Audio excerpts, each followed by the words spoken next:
Romans chapter 12.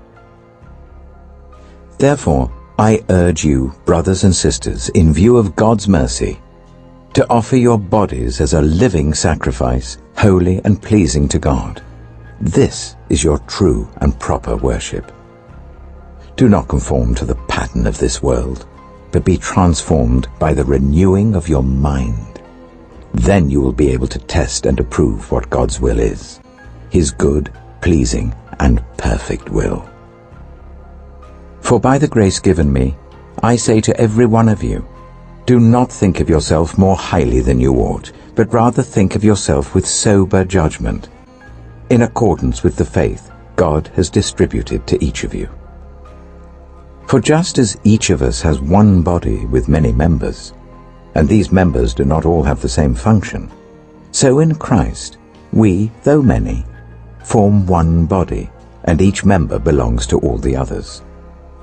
We have different gifts according to the grace given to each of us. If your gift is prophesying, then prophesy in accordance with your faith. If it is serving, then serve. If it is teaching, then teach. If it is to encourage, then give encouragement. If it is giving, then give generously. If it is to lead, do it diligently. If it is to show mercy, do it cheerfully. Love must be sincere. Hate what is evil, cling to what is good. Be devoted to one another in love. Honor one another above yourselves. Never be lacking in zeal, but keep your spiritual fervor serving the Lord. Be joyful in hope, patient in affliction, faithful in prayer. Share with the Lord's people who are in need. Practice hospitality. Bless those who persecute you. Bless and do not curse. Rejoice with those who rejoice. Mourn with those who mourn. Live in harmony with one another. Do not be proud, but be willing to associate with people of low position. Do not be conceited.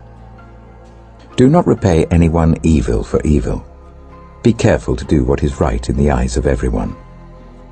If it is possible, as far as it depends on you, live at peace with everyone. Do not take revenge, my dear friends, but leave room for God's wrath. For it is written, "It is mine to avenge. I will repay," says the Lord. On the contrary, if your enemy is hungry, feed him. If he is thirsty, give him something to drink. In doing this, you will heap burning coals on his head. Do not be overcome by evil, but overcome evil with good.